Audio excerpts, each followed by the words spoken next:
Well, it's cold in the garden again, and I'm desperately trying to avoid doing anything at all. I've got a couple of weeks off, so I've got plenty of time if I do want to do something, and I am likely to do a bit.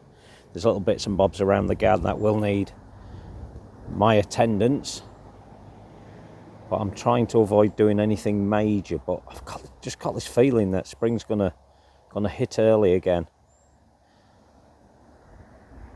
I noticed earlier on this plant here, which is a Lysomachia epimerum, it's growing again. Now, this isn't unusual,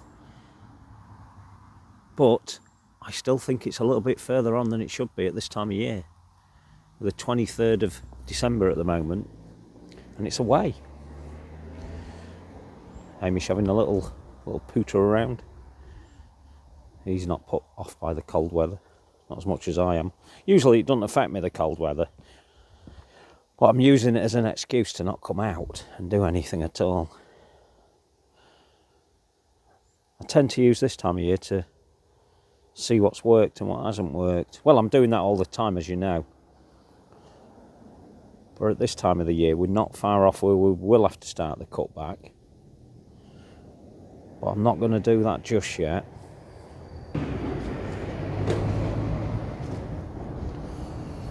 The phormium's looking quite nice. Now this one's a little bit more tender than I would like, but it's doing okay now. It's getting there. I didn't think it was going to go at all at one point. I thought it was just going to die away, but it's doing all right.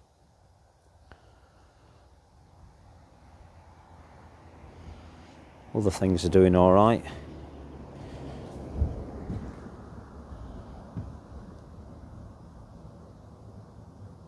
This is starting to flower now, or starting to set its flowers, ready to come out. That's one of the hellebores.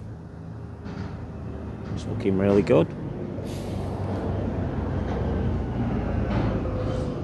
This is a bit more of an unusual euphorbia, this one. If I can zoom in, you can see already starting to push up.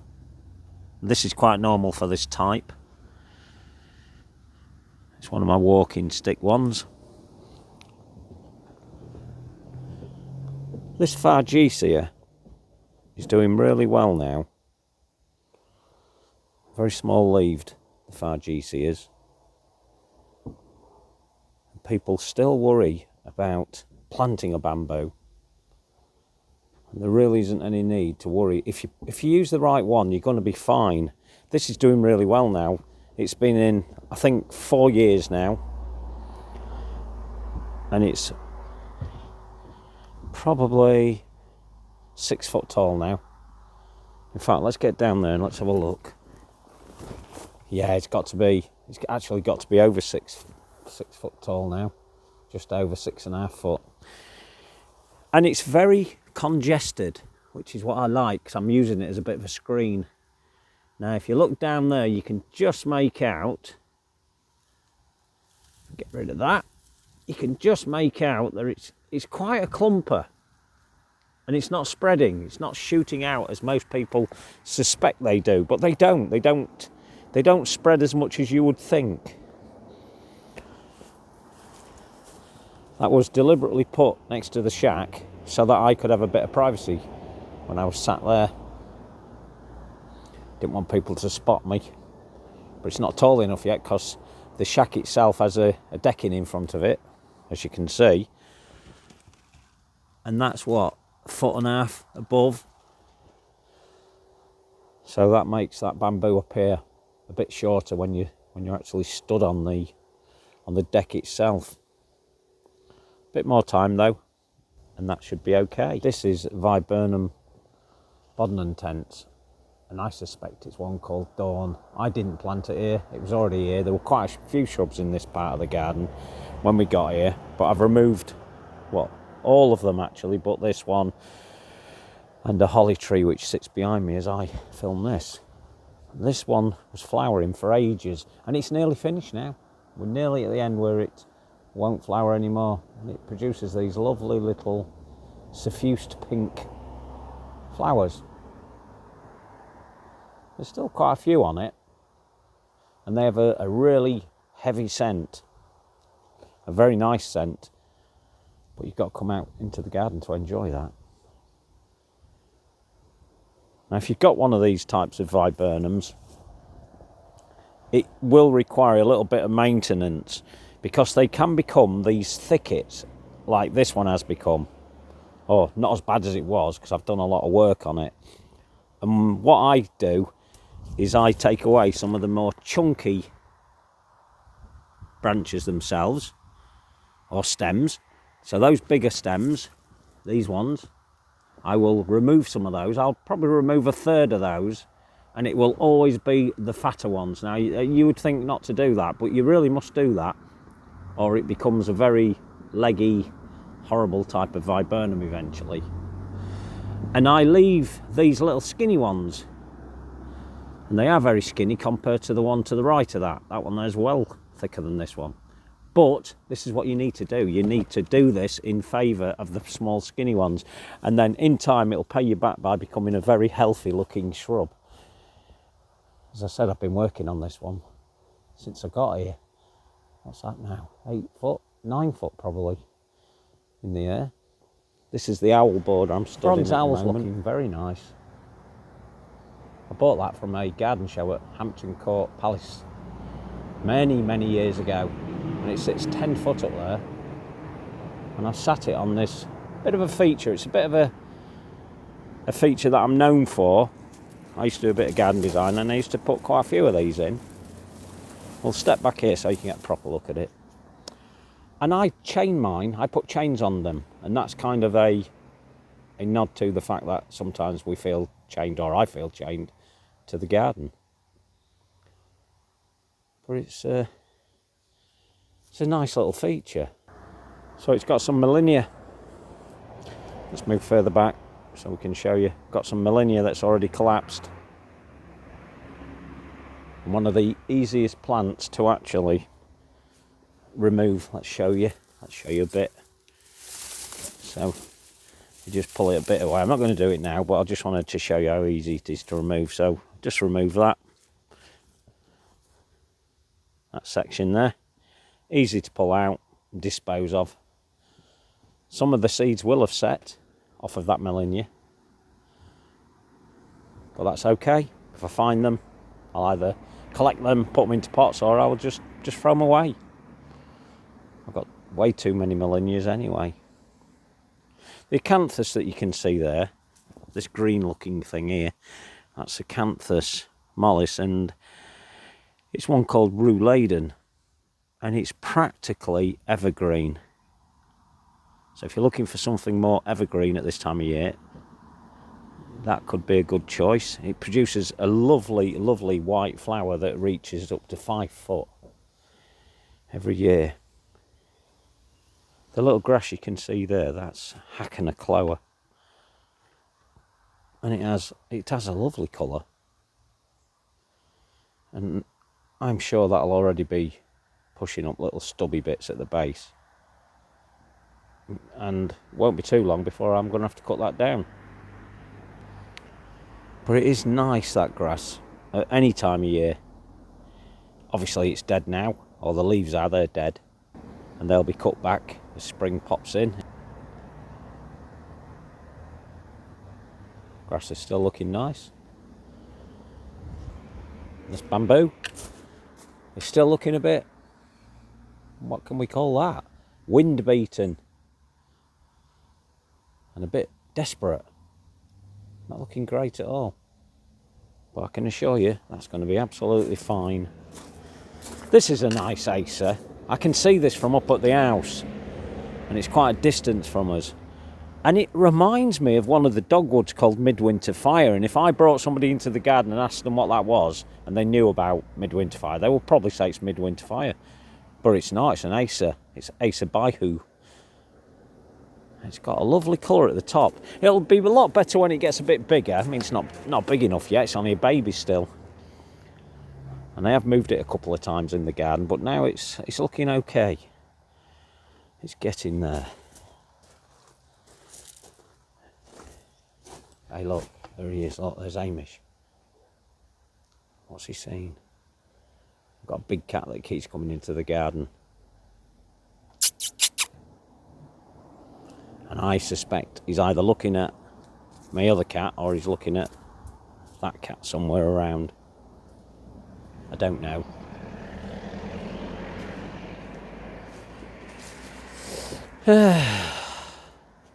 What to do? As I say, I'm got a 2-week break now, so I could get on with loads, but I really don't want to. I really don't want to because it's good for the wildlife, the overwintering wildlife. So I tend not to want to actually do anything at this time of year. But things are coming on so quick and early nowadays that I'm tempted to. So I have to stop myself. These seed heads look absolutely fantastic. And they're Cynara cardunculus. They're almost like a mace, a battle weapon. They're quite heavy at this time of year. If one of them hit you on the head, you'd definitely feel it.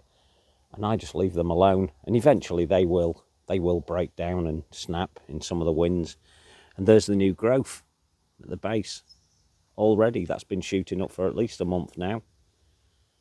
And will continue to do so. But I will need to do something about how far over it comes, because those leaves become very, very big indeed. They can come to about 3 foot on the spread of them, or on the size of the leaf itself. Nice view up there. It's lovely. Even at this time in winter, that's a lovely view. In summer, if I was stood here and you was up the top of the garden there, you wouldn't see me down here. I'd be disappearing into the grass.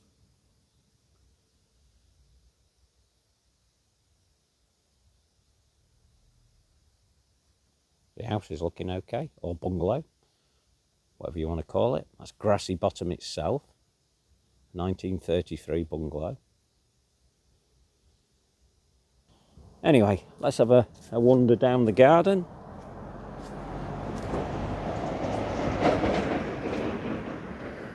There's nothing to write home about really. I just wanted to have a little moan about having to stay in the house, although I don't have to stay in the house. Like I say, I could get out here and do something, but I don't want to.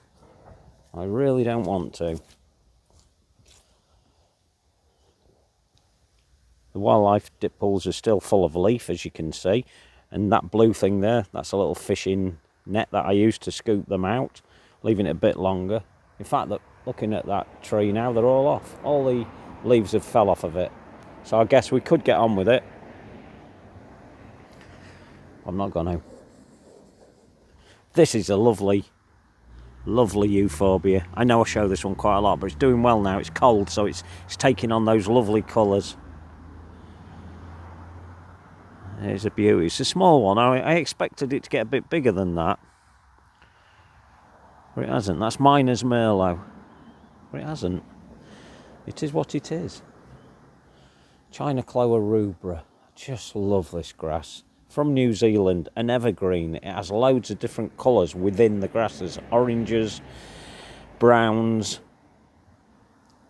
and various shades of green go on in there. And I love it. I just love it. It can make a 3 to 4 foot clump in height and in width. And I have it spread in the garden. In fact, I've got 1, 2, I think there's another one somewhere, 3, and 1 in a pot. Plants in this garden. I'd like to put more in, because it's lovely. When the breeze blows, especially the storms we've just been having, that looks really nice. You can see it's gently swaying. It's lovely. Absolutely lovely. The little stumpy little thing there, that's Rheum palmatum tanguticum. And I'm expecting that to come out anytime soon. The first stubs of its leaves will start. Actually, while I'm looking at it, I can see they are actually starting. Now, they'll be a bright red once they do push properly. But I've just spotted one back there. Here we go. Look, you can see they're starting to come through. Where are they? There they are. They look green, but they will come through red. In fact, there's one there. That's really red. And they're all over. It's doing really well now, this. Is there any others we can show you? Wanted to show you some bigger stumps than that, but we're not up yet. We are still very early. But Rheum palmatum, it's really an ornamental rhubarb. And it's a beauty, this particular one. And I like it. And the reason it's planted where it is those cobbles are there to show me where I've made it lower. Where the actual wildlife dip pool is, I've made it lower there and I've filled it with cobbles. So when the water gets to the level of the cobbles, it starts filtering through down to here to give this more water, because it does favour water. It likes to be a little bit more waterlogged. And then the leaves grow massive. God, it looks so bare around this area at the moment. That's what I get for coming out and having a look.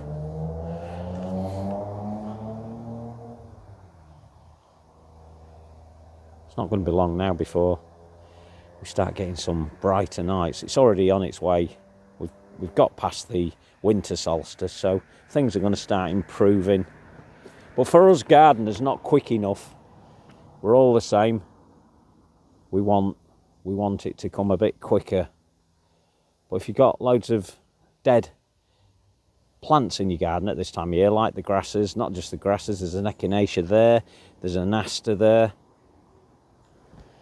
and other plants with dead, as Euphorium there, with dead stems, and it all looks good. I mean, that really does look nice. If you take time to just stop and have a look at these seed heads, you'll see a whole new garden, rather than just flowery gardens. It's nice to look at dead stuff. It's very nice.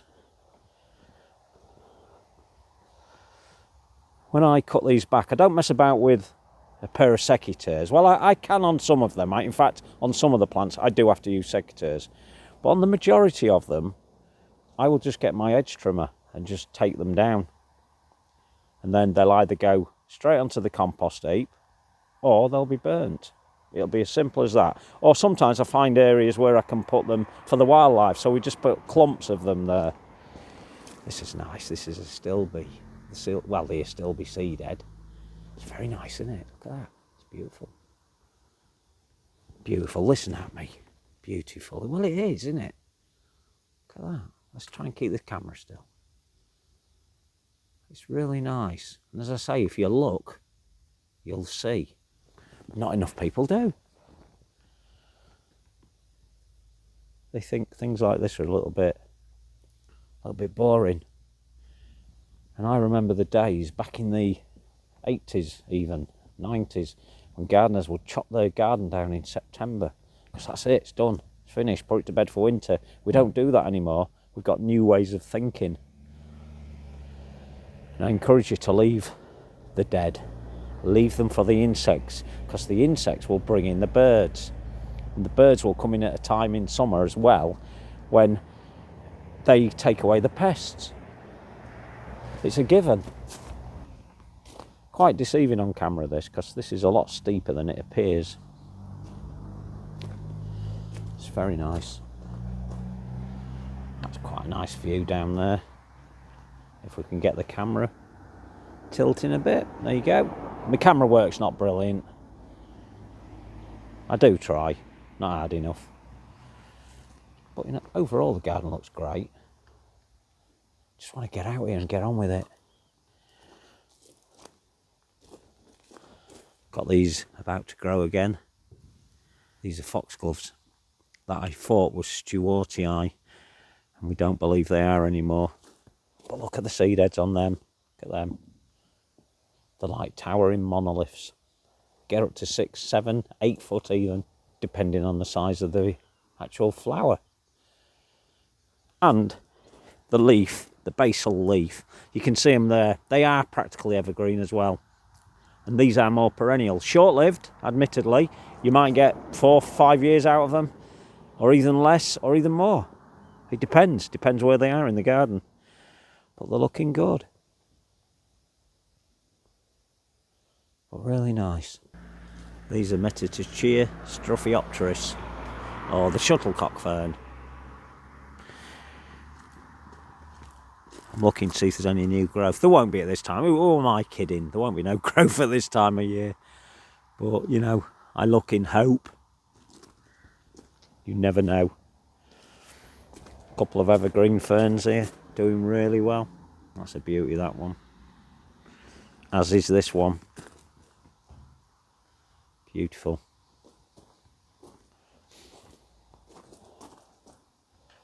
Where else shall we go? Just have a look. Ah, Nandina domestica here. It should go really bright red, this one, this particular one. It's starting, but it needs colder weather, because that sort of stimulates it into going redder. And it will do, hopefully, if we can get it cold enough. But at the minute, I don't think that's going to happen.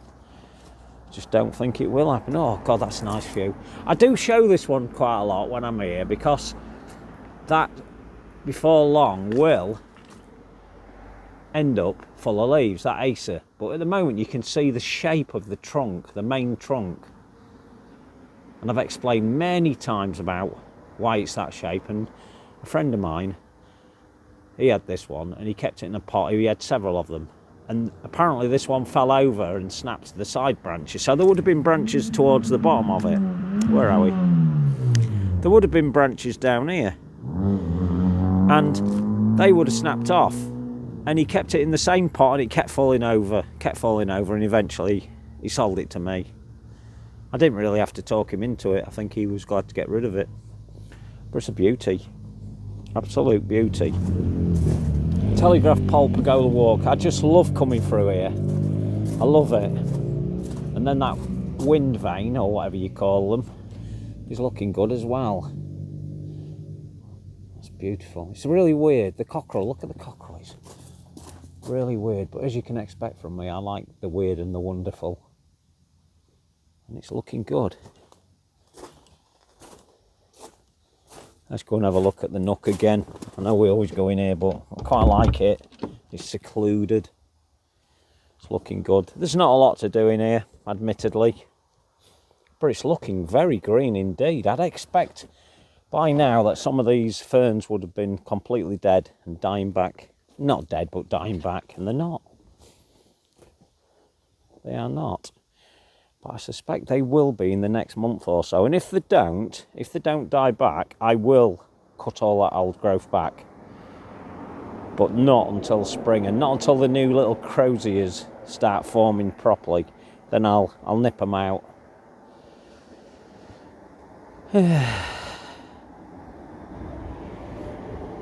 Love that euphorbia. And this small tree here, this Areobotria, I love it. Absolutely love it. Stuff's looking really good in here. So we're in the nook at the minute. Oh, that's not a view I often show you. There you go. So I've got lots of places in this garden where I've got little views that you won't expect, and it's deliberate. I've manufactured it to be like that. It's all part of the design. Create interest in the garden. I'm always walking around to see if I can find better ways of doing it, and often I do, and sometimes I don't. And don't be afraid of failure. You never learn if you don't fail. Yeah, never be afraid of failure. It's part of success. It's the beginning of success. There's been one or two things in here that I've done and failed on and had to change them, restart them. That's part of gardening.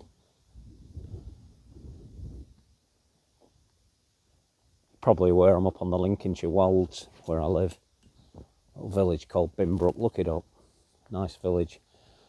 And we get some great views, like in the background there. It's very nice. Very nice.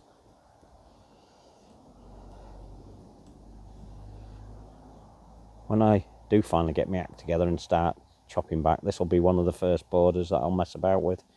The grasses will be good, chopped down. The euphorbia that you can't really make out in the background there, that'll be chopped. In fact, the whole lot will be chopped down. What am I waffling about? Everything will be just chopped down. And I'm looking to actually leave some of the bits of choppings. If I can get them cut fine enough, then I'll leave them alone on the border. I will run through the border with a 3-pronged cultivator to break the soil up, but I'm looking to use all the dead stuff as a bit of a mulch. I'd be a fool not to, really. So this is Cortaderia Patagonia, and it's getting big now. And there is a box edge in front of it under there, you can't really make it out. And I keep saying that I need to lift that and push the whole plant back. Let's have a look. What can we do with it? Yeah, we could. You see, I did some moving around in late summer, in fact autumn.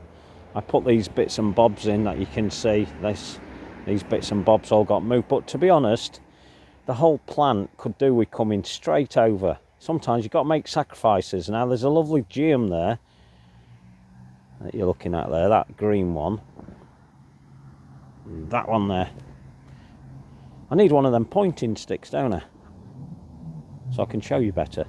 Because my finger, I can't really work out where my finger is sometimes. I'm always losing it. I know it's at the end of my hand, but sometimes I lose it. Anyway, stop waffling. So I really need to move that whole plant, and do you know what?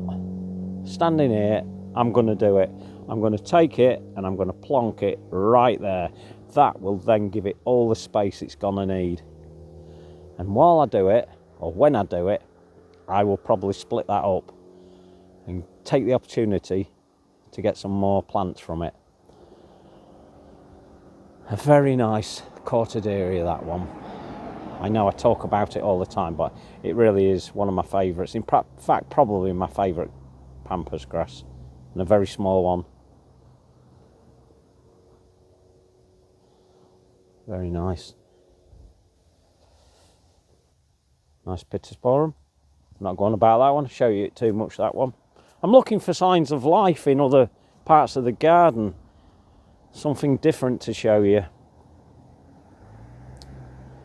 I've pretty much shown you everything time and time and time again. This here, I noticed the other day, one of the cats was absolutely going to town on this grass. This is Deschampsia, and one called Gold Town, one of my favourites, and you can see it's been absolutely hammered to the ground there. But live and let live with that, he has fun in there. But there's a little seedling. They tell you to remove your seedlings, but I've left this one. In fact, there's two. I've just spotted another one next to it. There's two there, and I will lift those in time, or maybe I won't. I don't know. We'll see how it does. If it seems to be growing well and it's not being affected, I'll just leave it alone. But you really ought to remove a lot of your seedlings from Deschampsias because they're very prolific. Very prolific. There's another good reason for keeping a miscanthus in your garden. That's a smaller one. It's a Yakijimus dwarf, which is nice. There's lots of different types of that one, lots of selections. There's a pink one called Cindy, and if you look at Knoll Gardens website, they sell it. I don't know if they've got it in at the moment, but they sell it. And just behind it you can make out all those orange hips on that rose. I think you can see. Shall we zoom in? Go on, let's give it a go.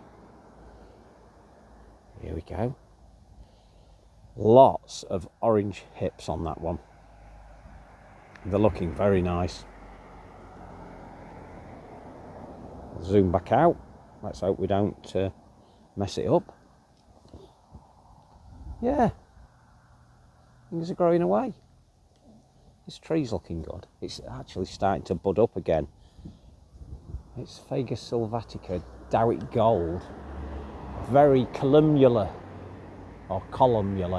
tree, and it's starting to bud up, as a lot of trees are at the moment. I keep saying it's a bit early. I guess it's not too early. This is going to need some attention. This is a hawthorn called Paul Scarlet, so it's cretaceous, and it really does need to be sorted out. The middle sections, all these sections here, terrible. Got to get in here. Now's a good time to get in while you can see it, and I'll clear all the throat of that and leave all the bigger stuff. So ones like this will be left, and this one that'll be left as well, but I need to remove some of the smaller branches. because they're making it too congested, and I need to do that sooner rather than later, because this is very early to flower in the season. We've got a couple of months to sort it out, but before you know it, those 2 months will be here and gone. So we must get on with it. I've got some alliums here. This is called Summer Drummer. I've been giving them away because they're quite prolific. They sort of bulb up quite thickly and quickly each year. You can see here, there would have only been one bulb though when I originally planted it. There is now 1, 2, 3, 4, 5, 6, 7 or 8 different ones coming up from the same one. So they're very quick, and they've been deliberately planted here. Now I'm hoping this year that the cats don't destroy them, because they've been deliberately planted with this Carl Forster, this Calamagrostis. They pop their heads up. In fact, there's still one left. Let's show you it. Right, here we go. So you can see the thicker stem there, right up to there, and quite big, gets to 6 foot. And typically allium looking, so just purple, nothing special, but it's the height that impresses you. And the reason I wanted it in with this Carl Forster, because it could compete with it and it'd look bizarre and wacky coming up through the grasses through the year. Yeah, but the cats last year, they knocked them all down. I'm trying to prevent it this year. I'll probably put a load of sticks up to stop them doing that. Ah, a little euphorbia there. Now that has to be off of one called Black Pearl, which is just there. Just there. That's Black Pearl. That has to be a seedling from Black Pearl. Well, it doesn't have to be actually, because if you remember some time back I removed a massive euphorbia from here, Wolfenii type from here, and it would have been shooting the seeds all over the place as well. There's another euphorbia there. That's the Bob Brown selection, so it could equally be from that one. I've just been hearing some. I'm not sure if it's, I think it's a starling right at the top of the tree. Again, let's see if we can zoom in. Not quite sure what that is. I think it's a starling. I ain't got my glasses and I've just took them off. Can't see a thing. Yeah, I'm sure it's a starling, but it's happily singing away up there. We'll leave him to sing his song. Leave him alone.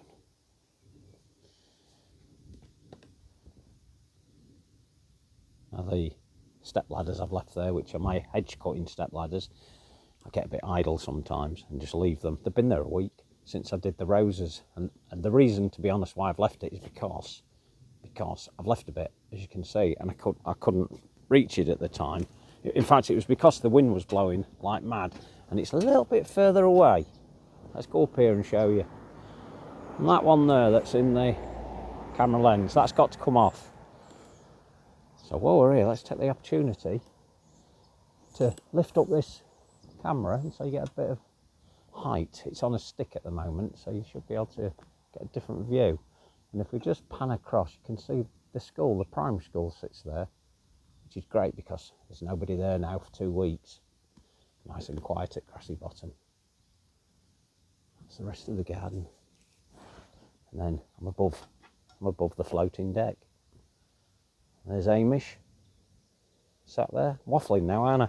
I think it's time to give it a rest. I think we've said enough. Just a little walk around the garden, keep you up to date, so you can see what's going on. And as you can see, not a lot's going on. But it's still cold, very cold. So, that's it. I can't talk anymore, I'm too cold, can't think of what to say. Nothing too much going on. Once I've had the cut back though, we will show you. And if I do any cutting back in the next 2 weeks, I'll show you that as well. Do another video and show you what I've been up to.